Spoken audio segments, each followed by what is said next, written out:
Welcome to Evolutions Weekly, where we dive into the details of our many periodic revolutions, elections. I'm your host Alvin, and today we're finally going to be closing off our 5-part series on the 2021 Indian state elections by talking about a little union territory known as Pondicherry. Now, in keeping with the theme that we've had in the last 2 weeks, we're still in South India, don't get me wrong, but we're not in any one particular region because Pondicherry as a territory is kind of like essentially spread all over the place. So, most of Pondicherry is in next to Tamil Nadu, but then there's also parts of it in Kerala and there's also parts of it in Andhra Pradesh. So, basically, what is Pondicherry? It's like what language do they speak and things like that, in case you don't know.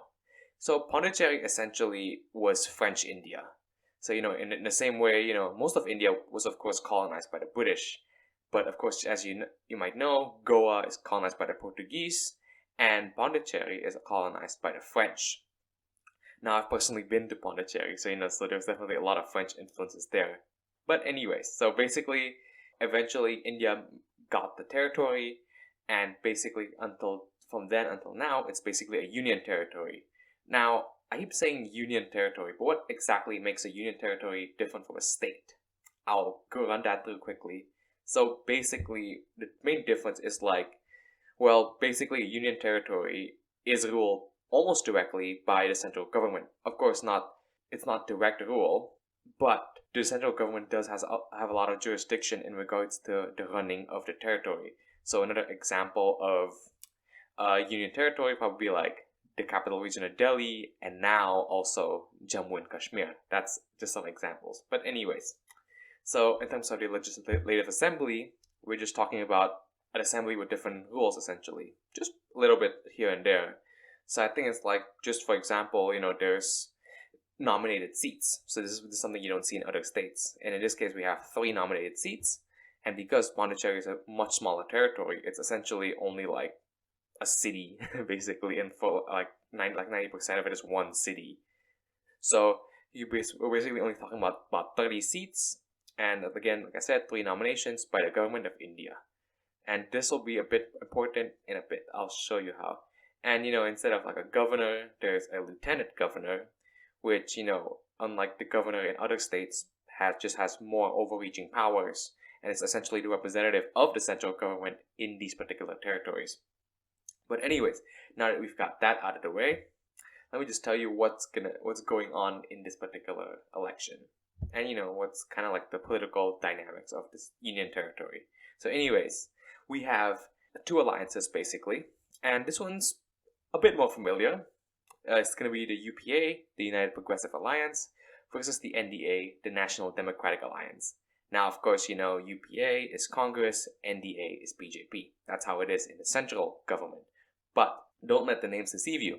There's still, some interesting things to uncover in this case. So let's start with the UPA. So the UPA, of course, like I said, is comprised of Congress, Indian National Congress, who's kind of been pretty dominant, relatively dominant in the state politics, throughout the years of existence, union territories, years of existence. And then we have, of course, the DMK, who is, dominant as well, next door in Tamil Nadu. And, Pondicherry, the majority of Pondicherry is, of course, Tamil. So, of course, the DMK would be able to play a pretty significant role in the union territory. And lastly, we just have 3 little seats allocated to the CPI, the VCK, and 1 independent candidate. And now for the NDA, we basically have the BJP, of course, and the state next door, the AIADMK. But here's where it gets a bit different. Now we have another party, and it's called the All India NR Congress. Now, the All India NR Congress is actually interesting because I think, since their inception in 2011, they've actually been a really prominent player in Pondicherry politics. So, of course, the NR in this case stands for N. Ragaswamy. Essentially, he's basically somebody who used to be the chief minister for a long time in Congress. He was basically the chief minister from 2001 to 2008 as part of Congress, but in 2008 he's kind of forced to resign because of an internal issue. But basically after that, he started his own party, the All India NR Congress. The NR, of course, is his name, N. Ragaswamy, and he became a chief minister that way from 2011 to 2016 when he lost the election once again to Congress. So yeah, like I said, it's like this party is basically, since its inception, has been like a really prominent player, and it's basically the main opposition in the Union Territory, and it's basically, the BJP's, like main ally in Pondicherry. The same way, for example, that the AIADMK is the BJP's main ally in Tamil Nadu. Because of course, like I said, what I've been saying is that, in southern India, the BJP on its own is a hard sell. That's why they need these local parties to, to even have a presence to begin with. But anyways, as you might have known, in case you don't know, basically elections for these kinds of like legislative assemblies happen every 5 years. Now, as I said earlier, the last election happened around 2016, where, the Congress won, basically. But currently, Pondicherry doesn't actually even have a government. Instead, it's actually under president's rule. Now, this is another thing which is, pretty, unique to Union territories, and tends to happen more often in Union territories than in states. President's rule essentially is when the central government says, we will take direct control of the state, basically. So, there is this loophole, essentially, that's, previously been used. I'm not saying, it's used in this case, we'll get to that, but basically what I'm saying is that, this is a loophole, a constitutional loophole, essentially, that's been used in the past to basically, like topple governments which have been staunchly opposed to the center. So, for example, when the AIADMK won in Tamil Nadu, Indira Gandhi imposed president's rule in Tamil Nadu and basically made it so that elections were held again, which the AIADMK won again. And in Kerala, for example, when the CPIM, the communists, took over the state for the first time, president's rule was again imposed in order to topple the government, and there was another election, and the CPIM won again. But basically, so it's, usually it doesn't really work, but that's basically how president's rule has been used historically, and, in this case, yeah, Pondicherry is under president's rule, but, okay, so why? So basically, what had happened was basically the Congress government, from the previous election, basically collapsed. So, to begin with, prior to this whole drama, they basically had 18 seats, which is pretty it's like literally nothing in like a bigger state. But in Pondicherry, 18 seats mattered because it only takes 15 really to actually it takes 16 seats to actually form the government. So they have 18. It's a pretty slim majority, but it's enough. So basically, what had happened was there was one MLA who basically resigned from the party, and then after that, it basically created this cascading effect where 4 more Congress MLAs ended up resigning, and even one DMK MLA resigning. So basically, in essence, within 2 months, the Congress went from 18 to 12. And like I said earlier, it takes 16 to make a government. So basically, they don't have a government. They don't have the majority. And so, the opposition, seeing this, took the opportunity to do a trust vote, basically, with to say, you don't have the majority, you don't have, the confidence, basically. So you don't have a government, basically. So after that, of course, they failed the trust vote, obviously. And then basically after that, the chief minister at the time, and Narayana Swamy, who is like a prominent figure in the Pondicherry Congress, basically had to resign. Now, there's 2 prevailing theories basically as to why this whole episode happened. So, the one theory is something I alluded to earlier about the power that president's rule basically has over a state and how it's been used in the past. So basically, there's a theory that the BJP, being in the center, deliberately sabotaged Pondicherry, basically. Deliberately sabotaged the Congress government in Pondicherry.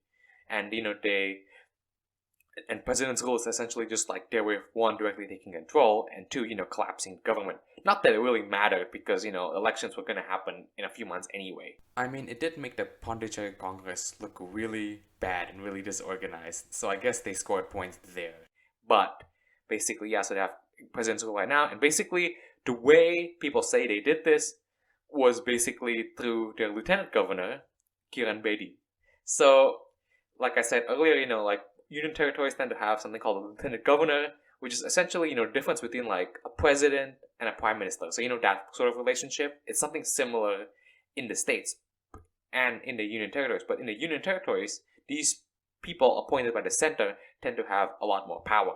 So basically, there was an allegation that, through Kiran Bedi, who is a member of the BJP, basically through her, and through the 3 appointed MLAs in the Legislative Assembly, who just so happen to be BJP. See, that's how they kind of like play around with the appointed members in Union Territories too sometimes, where like they would assign, like the central government's party essentially. And by the way, this is worth noting, those 3 appointed MLAs are the only BJP MLAs in that whole assembly. What they basically did is like they kind of stalled progress in like a lot of the legislation that was passed, and they kind of like tinkered here and there, and and the state party basically was like like trying to like sow dissent within Congress ranks, like getting people to like resent leadership and things like that.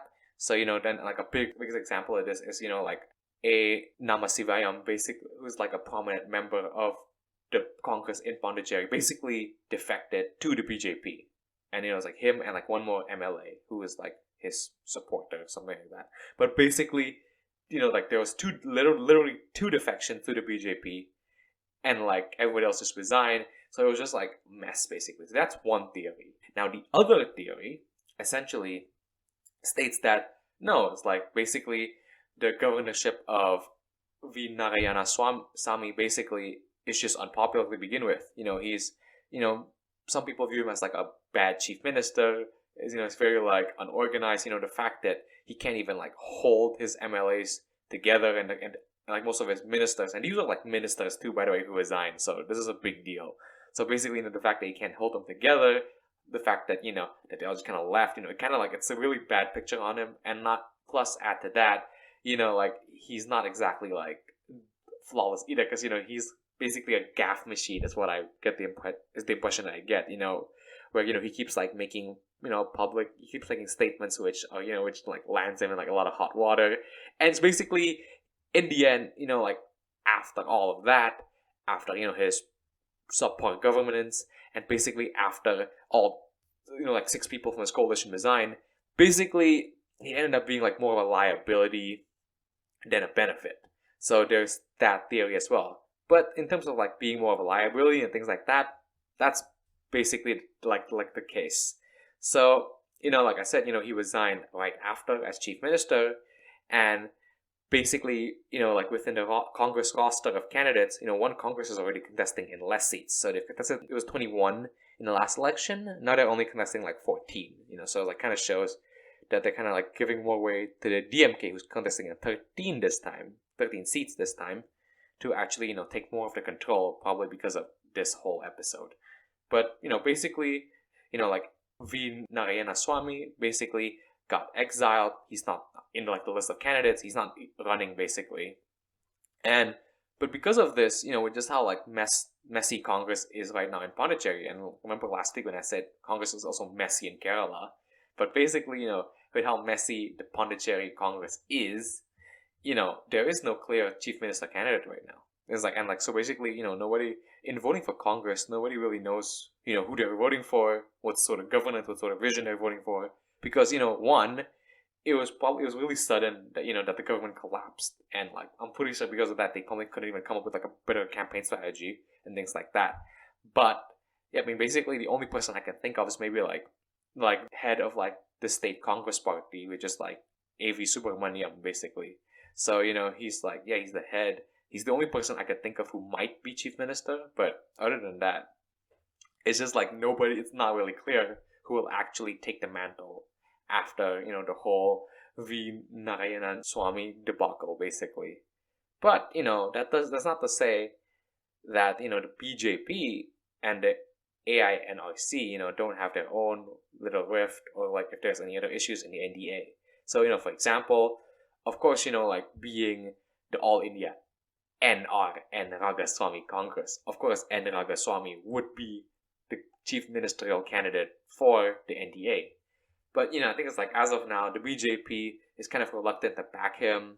It's just like how they are. I mean, when Edapadi Palaswamy was declared as the AIADMK chief minister candidate, it also took a while to actually declare their support for him. But but that's just kind of like how BJP is. But it's like maybe it's a rift. We don't know. And at the same time, there's also the other issue of like now that like there's actually like prominent Congress defectors to the BJP. And to be fair, like in northern India, in eastern India, this happens a lot more often. Whereas like prominent people from Congress, usually mostly Congress, but sometimes other parties too, where prominent people from these parties, from Congress basically, went over to the BJP and essentially becomes a prominent figure within the BJP, kind of essentially threatening like the leadership that's already there. And in this case, we could see if A. Namasivayam becomes more ambitious, we could see him, like playing a more prominent role in the BJP in Pondicherry in the coming years. So there's that threat as well in the long term. But anyways, going back to this election.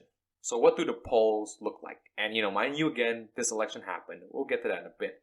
But anyways, so what do the polls look like for this upcoming election?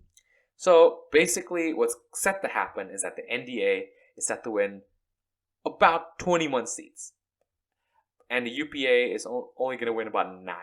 So of course, this is based on like what it looks like. This appears to be an obvious rejection of voters to Congress's failure to keep itself together, to govern properly, and things like that. So, it's like you could say it's part of like a wider national rejection of Congress, but I kind of doubt it because Pondicherry is like essentially the last Congress-dominated stronghold in the South, basically.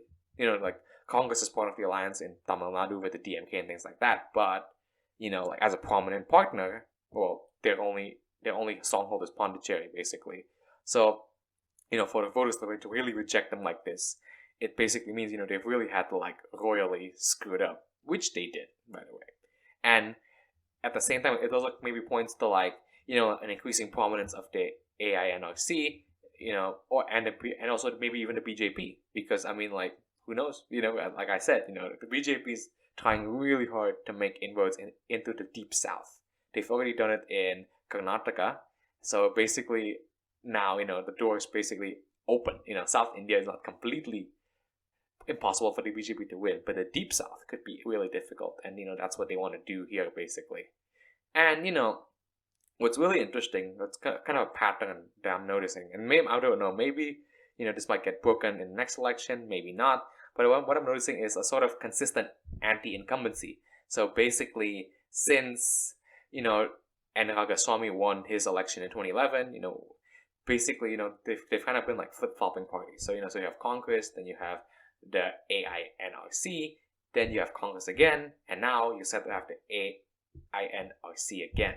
So if this trend holds true, we could see again an emergence of an anti-incumbency trend where Congress previously has kind of like had hegemony, like a monopoly over the state politics. We'll just have to see what happens. So now those are the polls. What do the votes actually look like? Well, I mean, in terms of choosing a winner, the votes are correct. The NDA, is slated to win a majority, but a slimmer one than what was predicted. So it's not as high as 21. Maybe like 18, maybe as low as 17, 16. But they're basically forming government. It's kind of like set right now. And, whereas like I said, so I guess like Congress, I guess like didn't lose all of their support through this whole debacle. But, it's like basically they're going to be in the opposition. And basically whoever rises up as the leader of the opposition probably will become the chief ministerial candidate in the next election. We'll just have to see what happens there. But anyways, so that's basically what's happening in Pondicherry. And, basically just to close off, this whole series, it's definitely been really interesting, just to go through all of these different dynamics and things like that. It's like we started off in the East, with their own like dynamics. And then we went down south and looked at their dynamics. Now, what makes this election, these sets of elections really interesting for me is basically just like the fact that, these are two regions basically where the BJP have been trying to make inroads. So, like Uttar Pradesh, like even like Maharashtra and like Rajasthan to some extent, and these places and things like that, they've kind of like followed this like largely like, a similar trend where it's like, yeah, you kind of see an increase in like BJP prominence. Basically, you've kind of like seen like this really big rise in BJP. But in the South, like the rise, hasn't really been all that spectacular. And in the East, it might be spectacular, which is why it's interesting to watch. But anyways, so, that's basically it. Like we've covered all 5, elections that I wanted to cover. And I think it's like in 2 weeks when the results come out, we'll do a quick little episode on that. But, I haven't had like the next slate of episodes planned yet. But I assure you, the thing is like, we're gonna try to diversify things a little bit here. And if you're, like I said, if you're clamoring for that, don't worry, your time will come. So anyways, if you're listening on Spotify, follow the podcast, and if you're listening on YouTube, as usual, comment, like, and subscribe. So that's all I have for you today. All right, bye.